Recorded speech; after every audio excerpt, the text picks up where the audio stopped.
What's poppin', everybody? It's your boy Pointathim here, and today I'm bringing you week 3s of the CPC's Season 3 Offseason Power Rankings. Now, I'm alone today. Will wasn't able to join me, and I'm actually Troy's replacement.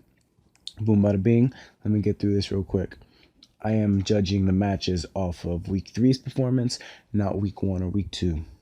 So, do keep that in mind when you are watching this video. Now, let's go ahead and get into matches. Or the list. At number 16, me and Will have put the Portland Greninjas. The match was a forfeit, so that's why I put it at the bottom. Same goes for the number 15 spot. Sorry about that. My English is half-half right now. I have the Miami Infernape. Again, another forfeit. I can't really put it any higher. On to the 14th spot. Sydney Shift-Trees for me.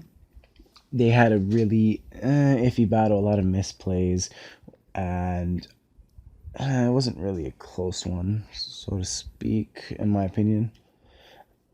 Will, his 14th pick was the Stockholm Sableyes. For 13, I have the main red Clawitzers.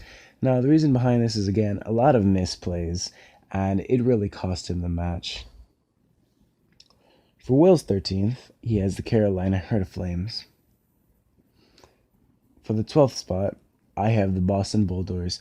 Again, misplays. It wasn't a lot, but it was enough to keep him out of the bottom 4, which is pretty good.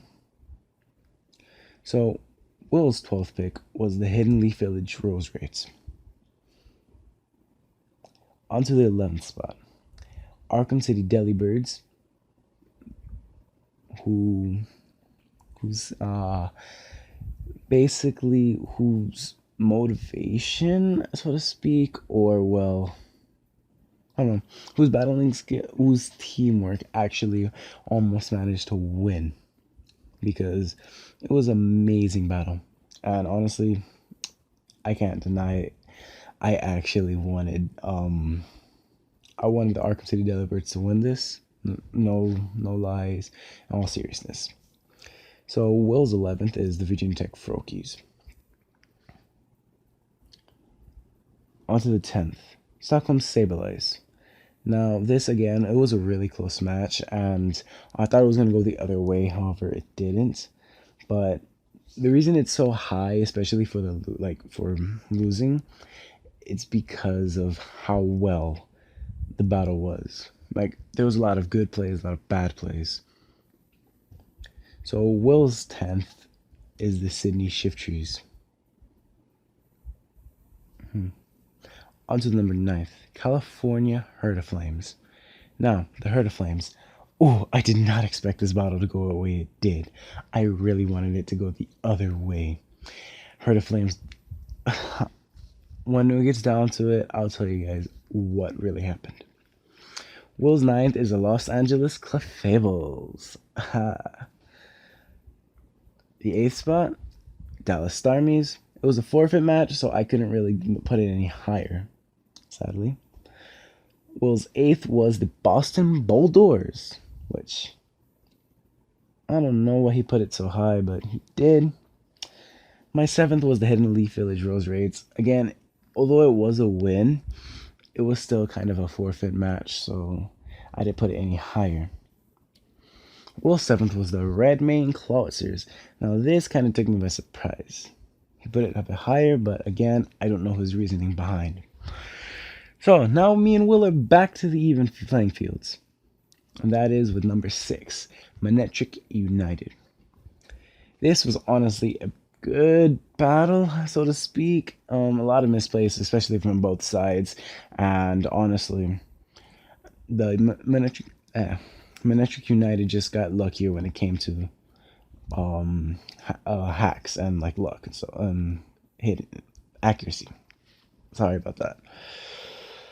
On to number 5 spot, me and Will have the same pick again, Carolina Pantherians, and I do not know how to pronounce it correctly. Hopefully I did, but the reason I have it here, and I'm gonna speak for Will here too, it was a decent game, which again, a lot more luck to the winner because accuracy and also crits and whatnot. So, number 4. This was the hardest yet most emotional battle. This is probably going to be the best battle you see out of the week 3 battles. Now, the Cologne Conkelders. They barely won against the California Hurtiflames. If it wasn't for Roar Piloswine, the game would have been to the Hurtiflames. Keep that in mind. So, on to Will's 4th. Toronto Luxrays. Now, this was an amazing battle. And, yeah. On to number 3. Virginia Tech Froakies. So, again, I put winners here. For the winners of week 3 in the top 8. Now, since I joined late, they really deserved it. And, like, this team, they've been struggling for the past 2 weeks. And since I looked at it a little bit. And honestly, this win was well-deserved. They built perfectly. They had a lot of strategies from what I saw.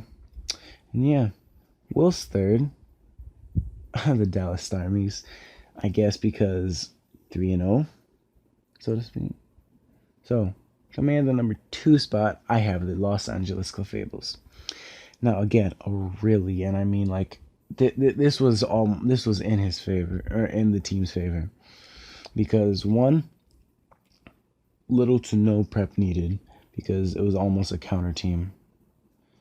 And looking at what happened in the battle, a beautiful counter team. So, on to Will's 2nd, which is the Cologne Conkelders. Again, I'm sorry if this is kind of an awkward video, however, Will did not provide any reasoning behind his list. He just gave me the list and that was it. So, on to the number 1 spot, which all of you may be wondering what it is. For me, it's the Toronto Luxrays. This match was clearly in the Toronto Luxrays' favor. There was no doubt about it. The coach, perfect. Perfect plays, perfect everything. And I felt bad watching the battle because it was just like, oh my, well, rip. So, down to Will's final pick. Coming in at Will's number 1 is the Arkham City Delibirds, which, again, I don't understand Will's reasoning, but you know what? I'll ask him later. But this has been your new analyst, Pointathim. See ya.